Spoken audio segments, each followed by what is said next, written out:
I'm curious on a completely different topic. When you look at other faith traditions, when you look at the rabbi, sages, and imams, and people all over the world of different traditions, what do you see in common? The common is they all believe something that they don't know. Because I think the main reason why every human being is not a natural seeker is they have not realized the immensity of I do not know. Only if you say I do not know, the possibility of knowing arises, longing to know arises, seeking to know arises, then knowing becomes a possibility and a reality. Everything that you do not know, if you just believe, you destroy the possibility of knowing altogether. But belief is something that builds confidence into a human being, makes him far more sure-footed than others.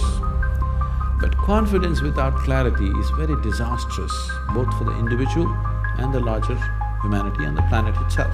Suppose my vision is not clear, I want to walk through you, but I can't see clearly, but I'm very confident.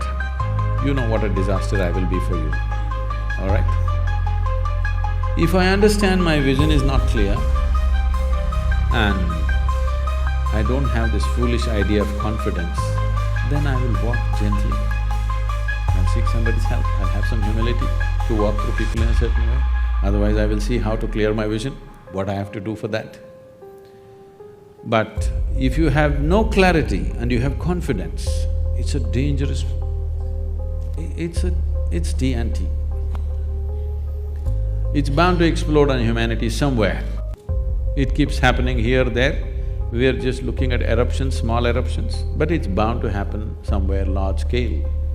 But at the same time, as human intellect is sparkling like never before, for the first time in the history of humanity, more human beings are thinking for themselves than ever before. All these thousands of years, one village or one town with a few thousand people means only one guy would think, others would just take instructions from him. Now almost everybody is able to think. How clearly, how much clarity or confusion is a different thing, but at least they're thinking. As this evolves, I believe in the next 50 to 100 years, as more and more human beings start thinking for themselves, then you will see believing in something will be completely out of vogue. With all due respect to everybody, essentially believing something means you are not sincere enough to admit that you do not know.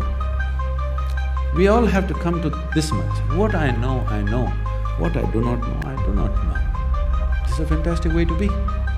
And I do not know person cannot fight with anybody, that's the biggest thing. So, all these religious processes which have ended up as religions, at one time when they started as an individual experience for somebody. That person shared his experience with a few people around him, maybe a dozen or maybe 100 or maybe a few thousand he shared. And over a period of time it gets organized and becomes something totally different.